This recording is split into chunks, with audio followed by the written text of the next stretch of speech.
Para agora, eu gostaria que vocês localizassem para mim exercício número 6 da página 99. Exercício número 6.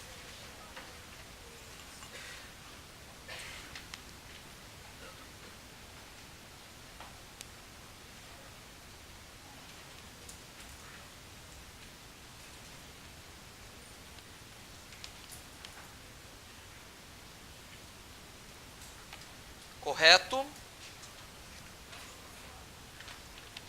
Para que a gente não fique perdido, pessoal, eu vou fazer novamente com vocês a leitura do exercício para vocês se localizarem, antes de eu desenvolver o conteúdo para vocês. Pode ser? Então eu peço atenção de todos nesse momento. O exercício número 6 da página 99 diz o seguinte: na produção social que os homens realizam, eles entram em determinadas relações indispensáveis e independentes de sua vontade. Tais relações de produção correspondem a um estágio definido de desenvolvimento das suas forças materiais de produção. A totalidade dessas relações constitui a estrutura econômica da sociedade, fundamento real sobre o qual se erguem as superestruturas política e jurídica, ao qual correspondem determinadas formas de consciência social. Esse trecho, pessoal, que foi lido, ele é referente ao prefácio da obra Crítica da Economia Política, de Karl Marx e Friedrich Engels, certo? Pessoal, esse exercício do qual eu acabei de fazer a leitura para vocês, ele vai trabalhar diretamente com as chamadas relações de trabalho. Dentre os exercícios que nós vamos trabalhar, pessoal, na aula de hoje, bom, o primeiro, conforme eu mostrei para vocês, nós falamos da Revolução Industrial, que é um objeto fundamental do desenvolvimento da sociologia, mas agora nós vamos falar de um personagem principal da sociologia. Nós falaremos do pensador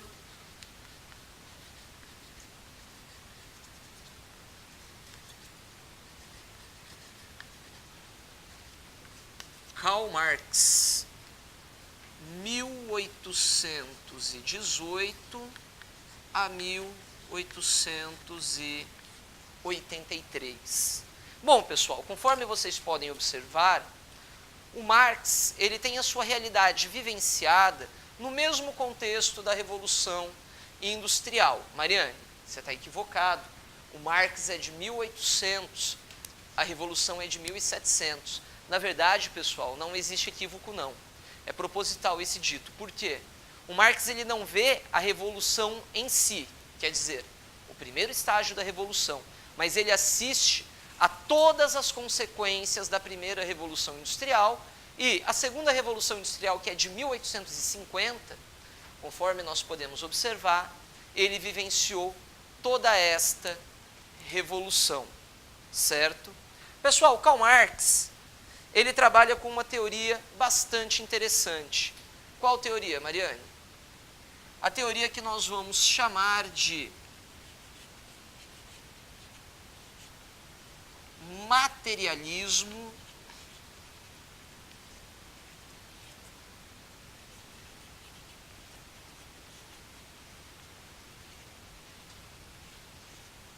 teoria da qual nós chamamos de materialismo histórico.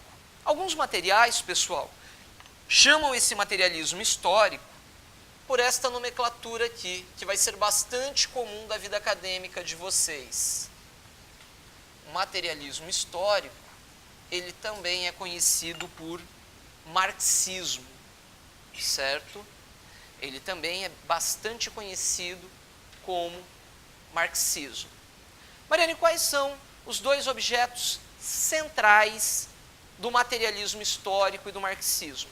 O primeiro objeto, pessoal, ele remonta exatamente à Revolução Industrial. O Marx, por nós chamarmos a sua teoria de materialismo histórico, ele olhou para a história para encontrar os problemas que ocorreram na humanidade através da história, principalmente ligados às relações de trabalho. O Marx vai dizer que como tema central do materialismo se tem a chamada luta de classes. Uma luta de classes ocorrendo ao longo da história, certo? Outro ponto fundamental do qual Marx vai trabalhar é que, a partir do momento que se tem uma luta de classes, ele faz um apelo. O apelo à revolução socialista. Mariana, explica isso para a gente, para ficar um pouquinho mais claro. Sim.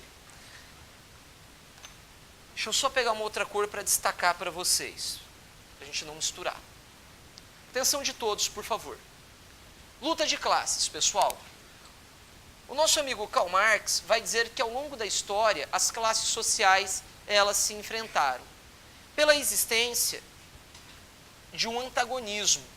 A burguesia e o proletariado? Não. A burguesia e o proletariado, pessoal, conforme nós vimos na Revolução, ele é algo propriamente dito do capitalismo. Nós vamos falar da existência de uma classe dominante e de uma classe dominada, certo? Marx vai dizer que ao longo da história nós temos a existência de uma classe dominante e de uma classe dominada.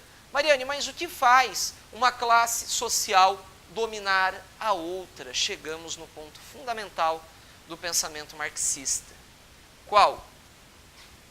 O grande problema dessa relação de dominação é a existência de algo chamado propriedade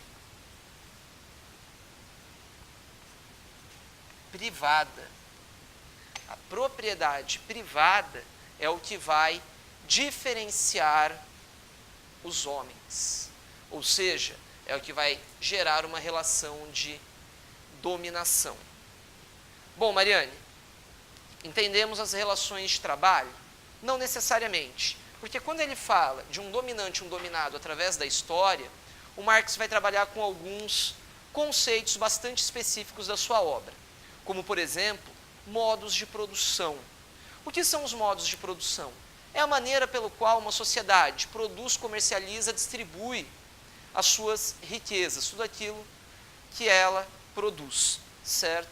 E o Marx diz que existem alguns modos de produção ao longo da história, onde sempre existiu uma relação entre um dominante e um dominado. Ele busca isso a partir do momento que passa a existir o conceito de propriedade privada. Quando, Mariane? Através da Antiguidade Oriental, no chamado modo de produção asiático. Ou seja, o Estado ele passa a ter o controle da propriedade privada e dominar os camponeses e servos. Mais para frente, nós falamos de um governo das oligarquias, um domínio das oligarquias. De que maneira? Através do chamado modo de produção escravista, onde nós vemos as sociedades gregas e romanas.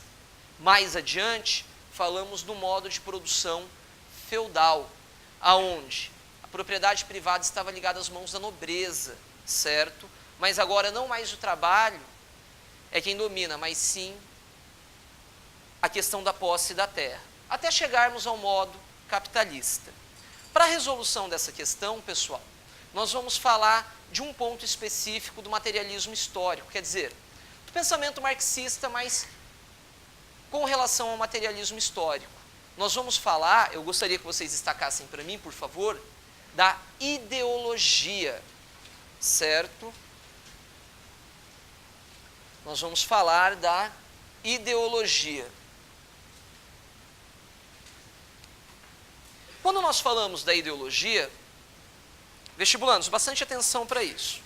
A grosso modo, em linhas gerais, nós dissemos que ideologia é a maneira pelo qual uma sociedade é dominada a partir das relações do seu pensamento, certo? A ideologia vai ser a imposição de um pensamento de uma classe dominante para uma classe dominada. No capitalismo, a ideologia ela vai ser apresentada por qual classe social?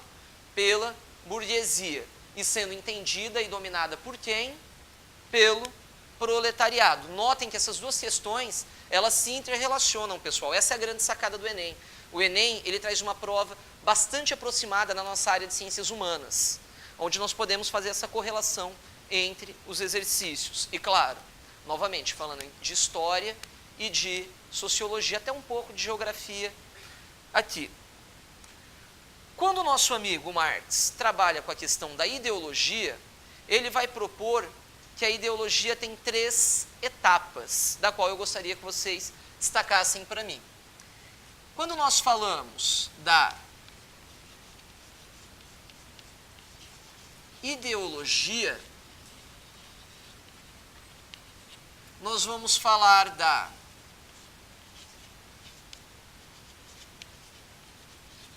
separação, certo? Mariane, o que seria a separação? A separação, pessoal, ela vai dividir o mundo em infraestrutura e superestrutura, certo?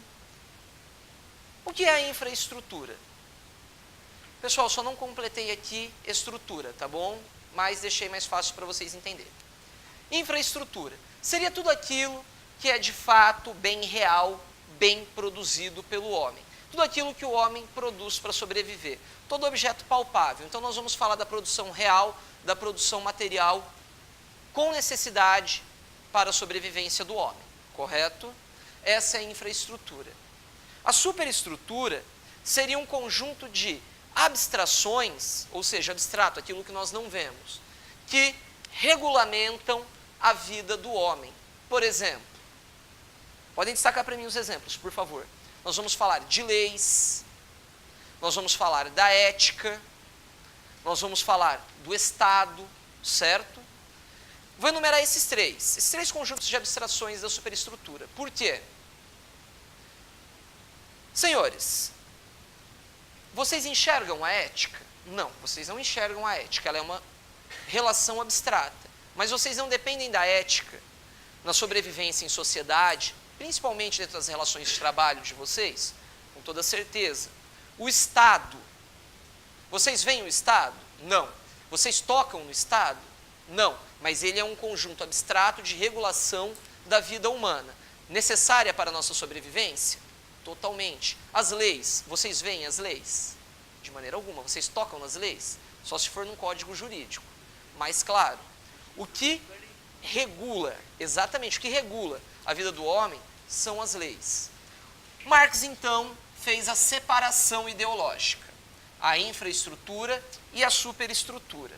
A partir daí, ele nos apresenta a segunda etapa da ideologia, a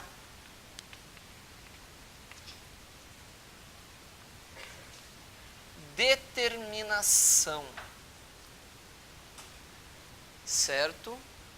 Ele vai nos apresentar a determinação. O Marx, pessoal, ele diz o seguinte na sua ideia. Na determinação, ele volta para a separação. Ele não dividiu o mundo em infraestrutura e superestrutura? Sim ou não? Sim. Ele vai determinar o que sobrepõe um ao outro.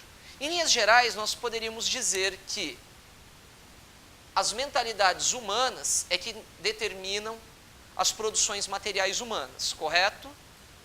Em linhas gerais, sim. O Marx vai dizer que não. O Marx faz a determinação. Segundo Marx, destaquem para mim, por favor, da maneira como eu vou dizer. A infraestrutura é quem determina a superestrutura. Ou seja, as relações materiais de produção do homem é quem vão definir a mentalidade humana. Aquele conjunto de abstrações da superestrutura, ele é determinado pela infra, e não o contrário, conforme muitas vezes nós temos essa sensação. Desculpem. Isso segundo o pensamento, claro, de Karl Marx, certo? Então, segundo Marx, a infraestrutura determina a superestrutura, correto? E aí nós chegamos na terceira etapa da ideologia marxista. Falamos da separação, da determinação, e agora nós falamos da inversão, certo? Separação, determinação e inversão. Como vai funcionar essa inversão? A inversão, pessoal, é um pouquinho mais complicada. Por quê? A realidade da ideologia, ela é imposta da burguesia para o proletariado, concordam comigo? Da classe dominante para com a dominada. Porém, o proletariado, ele enxerga a ideologia proposta pela burguesia de uma maneira distorcida. Por quê? Porque o capitalismo distorce essa realidade. A inversão vai ser exatamente essa questão do pensamento marxista. O apelo à revolução socialista. A partir do momento que o proletariado se libertar das amarras capitalistas através da ideologia burguesa, ele vai passar a compreender a realidade de fato. Sendo assim, ele vai se libertar das amarras capitalistas. Ele propõe o apelo à revolução do proletariado. A revolução do proletariado levaria à revolução socialista, principalmente a inexistência da propriedade privada, que agora seria regulada pelo Estado e assim distribuído de forma igualitária, certo? Então seria a quebra dessa relação da propriedade privada, essa inversão do pensamento ideológico marxista. Bom, agora que nós entendemos alguns termos do nosso enunciado número 2, eu gostaria que vocês voltassem para mim, para o material. Vou refazer a leitura para a gente fazer essa resolução. Na produção social que os homens realizam, eles entram em determinadas relações indispensáveis e independentes de sua vontade. Tais relações de produção correspondem a um estágio definido de desenvolvimento das suas forças materiais de produção. A totalidade dessas relações constitui a estrutura econômica da sociedade, fundamento real sobre o qual se erguem as superestruturas, política e jurídica, ao qual correspondem determinadas formas da consciência social. Dando continuidade. Para o autor, a relação entre economia e política estabelecida no sistema capitalista, então nós estamos falando de qual sistema? Do sistema capitalista. Deem um destaque para isso no material de vocês. Faz com que, letra A, o proletariado seja contemplado pelo processo de mais-valia? Bom, nós não falamos do processo de mais-valia aqui, pessoal. O processo de mais-valia é quando o proletariado não tem a participação total naquilo que ele produz. Bom, nós falamos dessas relações? Claro que isso é uma explicação a grosso modo. Não. Já anulamos a letra A. O trabalho se constituía como fundamento real da produção da vida material? Sim, pessoal. O trabalho, ele se constitui como parte da vida real, a infraestrutura. Uma das coisas que o Marx diz quando ele trabalha com a relação de alienação, que eu gostaria que vocês destacassem para mim, é que o trabalho é o que diferencia o homem, certo? Como assim, Mariane? O trabalho é o que diferencia o homem? A relação de trabalho é o que diferencia o homem dos demais animais, a sua capacidade intelectual de raciocínio, mas principalmente, olhando para a vida material, a sua capacidade de transformação da matéria-prima. Esse é o principal fator de diferenciação do homem, certo? Gabarito letra B. Alternativa correta. Não vou resolver as demais, vou pular para o meu último exercício, tá bom? Eu estou, pessoal, neste momento, na página 83, exercício número 4, certo?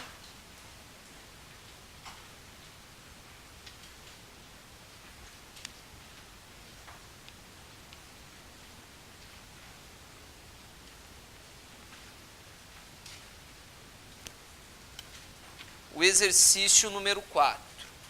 Posso fazer a leitura para vocês, o enunciado antes da nossa resolução? Então vamos lá. Vamos ver se vai bater o exercício.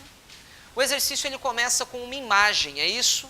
Uma imagem provavelmente do movimento hippie, porque está escrito não há guerra, amor não há guerra, se não me falha a memória. Eu não tenho a imagem em mãos, mas deve estar assim, love not war.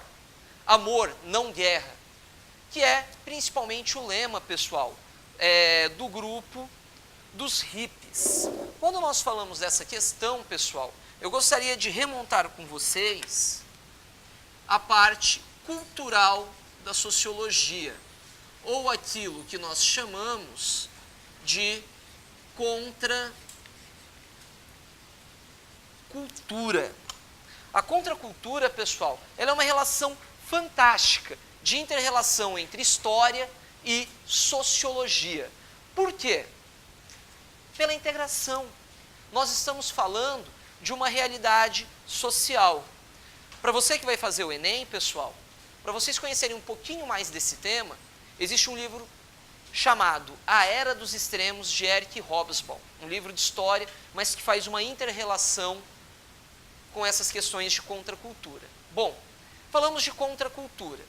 O que seria contracultura, pessoal? Nós vamos entender o movimento de contracultura como uma realidade cultural de contrariedade a um sistema cultural vigente.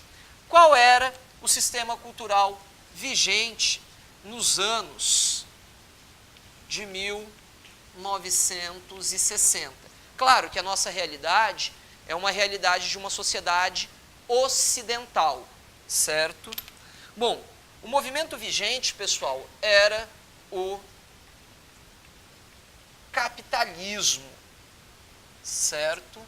Então, a contracultura, ela é um movimento de contrariedade à ideologia cultural capitalista. Ela ia, não de encontro ao capitalismo, mas ela ia numa relação de choque, de contrariedade ao capitalismo. Quando nós falamos dessa relação de contrariedade, pessoal, nós estamos falando basicamente do chamado movimento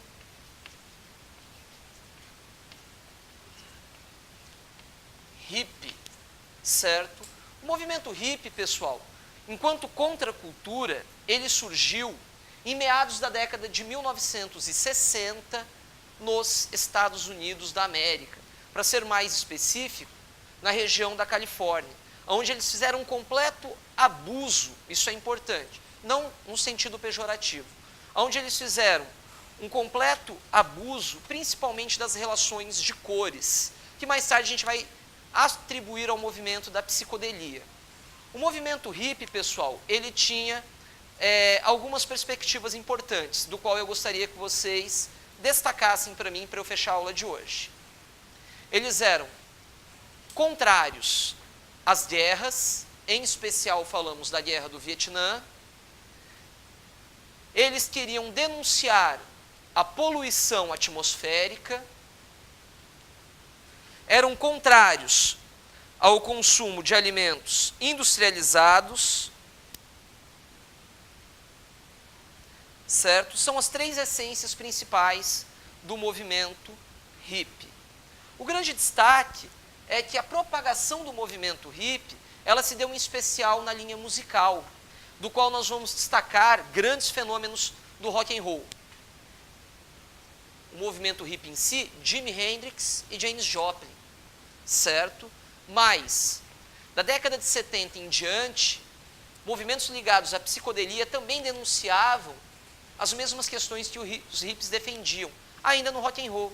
do qual nós falamos em meados da década de 60, do lançamento do álbum dos Beatles, Sgt. Pepper's, e já no início da década de 80, quando o movimento hippie começou a diminuir, nós falamos do álbum da banda Pink Floyd, The Wall, que é uma completa denúncia a guerras e contrariedade à guerra. Vamos fazer a resolução dessa questão bem rapidinho. Nos anos que se seguiram à Segunda Guerra, os movimentos como o de maio de 1968, ou a campanha contra a Guerra do Vietnã, culminaram no estabelecimento de diferentes formas de participação política. Seus slogans, tais como "Quando penso em revolução, quero fazer amor", se tornaram símbolos da agitação cultural dos anos de 1960, cuja inovação relacionava-se com a letra C, pessoal.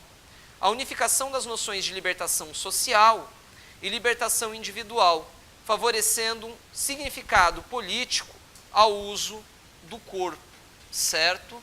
Fechamos aqui, então, a nossa aula, pessoal.